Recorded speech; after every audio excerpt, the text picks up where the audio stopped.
ஒரு சென்சேஷன் உருவாகுது.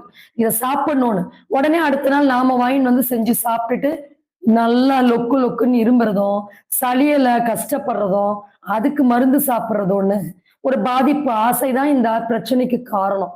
அதனால எளிமையான உணவு கிளைமேட் சேஞ்ச் ஆகும்போது பசிய ஃபீல் பண்ணுங்க.